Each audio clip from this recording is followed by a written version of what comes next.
प्रिय किसान भाइयों, अन्नदाताओं, आज श्रीमुख किसान चैनल आपको अरहर की एक महत्वपूर्ण बीमारी जिसे फाइटोप्थोरा ब्लाइट रोग कहते हैं, इसे फाइटोप्थोरा झुलसा भी कहते हैं। ये बीमारी एक फफूंद के द्वारा होती है।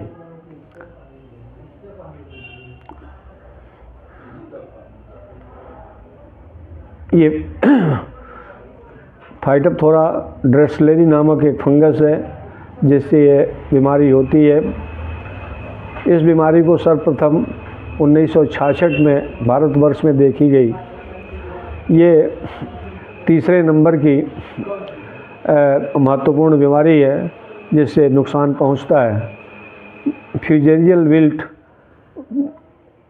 उकठा रोग ज़्यादा नुकसान पहुंचाता है। इसके बाद आपके खेतों में बांझा स्टेरिलिटी मोज़ेक लगता है जिससे उसमें फूल और फल नहीं आता है। और तीसरे नंबर की ये बीमारी है फाइटोप्थोरा ब्लाइट। ये बीमारी विश्व में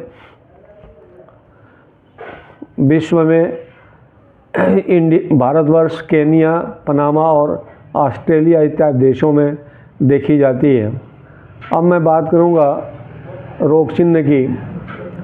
तो किसान भाइयों, ये सीडलिंग पर भी ये रोग दिखाई पड़ता है और जब पौधे में 2-3 पत्ती होती है तो पत्ती पर पनेला धब्बा बनता है और धीरे धीरे वो वहाँ के ऊतक मर जाते हैं।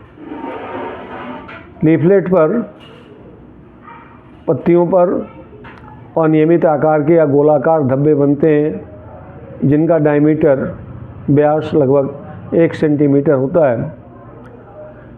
पूरा पत्ती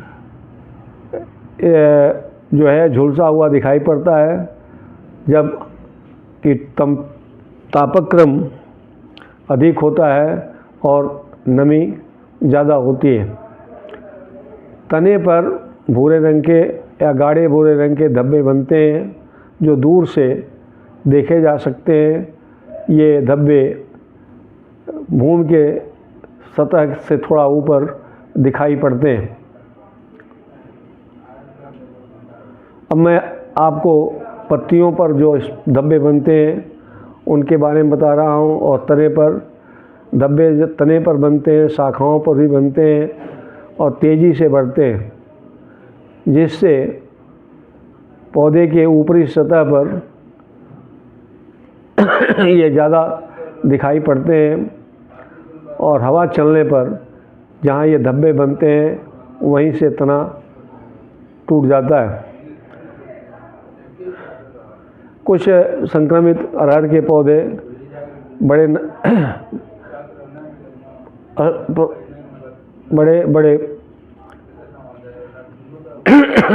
गांठ बनाते हैं तने पर।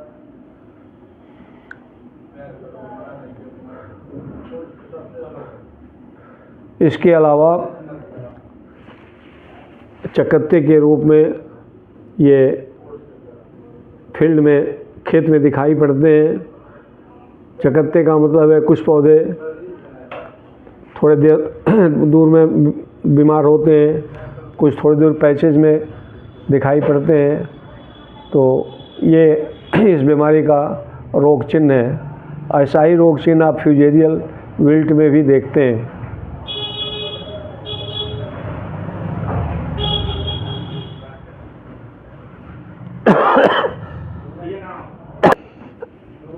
किसान भाइयों, अब इस बीमारी की मैं पहचान बता रहा हूँ। इसमें जो फंगस होता है, इसके मोनिडिया अंडाकार होते हैं। इनके ऊपर एक लंबी सी पूंछ जैसी रचना होती है और कुछ तो नॉन पैपिलेट होते हैं। फाइटोप्थोरा ड्रेसलेरी का जो स्पोरेंजिया होता है वो प्रोलिफरेटिंग होता है, यानी एक स्पोरेंजिया के जगह पर कई स्पोरेंजिया बन जाता है और इनका आकार 61.8 से लेकर लंबा और 37.3 मिलीमीटर चौड़ा होता है।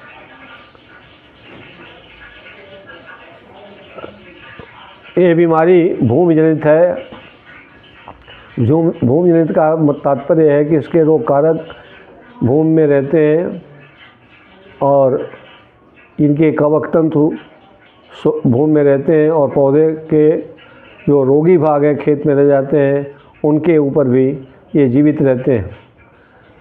रोग कारक रोग उत्पन्न करने वाला फफूंद हवा के द्वारा या वर्षा के द्वारा फैलाया जाता है। इसके जू स्पोर एक जगह से दूसरे जगह तक फैलते हैं और पौधे को नुकसान पहुंचाते हैं। अरहर पर ये जो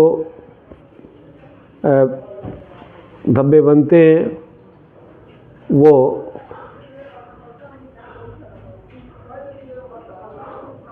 पुराने पौधे पर ज़्यादा संक्रमण होते हैं, लेकिन नए पौधे पर संक्रमण 60 दिन के बाद देखने को मिलता है।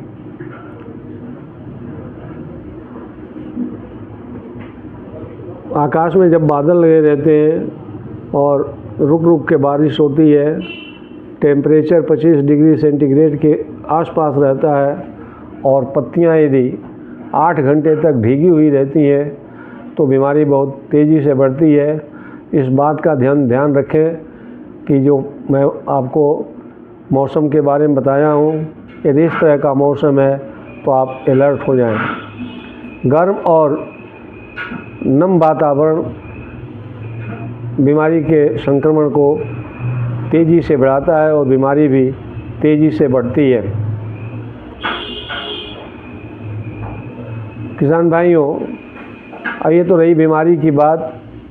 अब मैं आपको बताऊंगा कुछ रोगरोधी जातियां हैं, जैसे HY4, ICPL 150, ICPL 288, ICPL 304, KPBR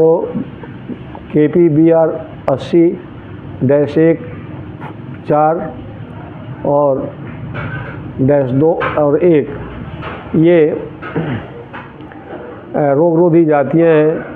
यदि आप अरहर की फसल उगाएं और इन जातियों के बीज मिल जाएं और उसको यदि आप उगाएंगे तो आपके फसल में बीमारी नहीं लगेगी। अब मैं कुछ आपको रोकथाम के उपाय बता रहा हूँ।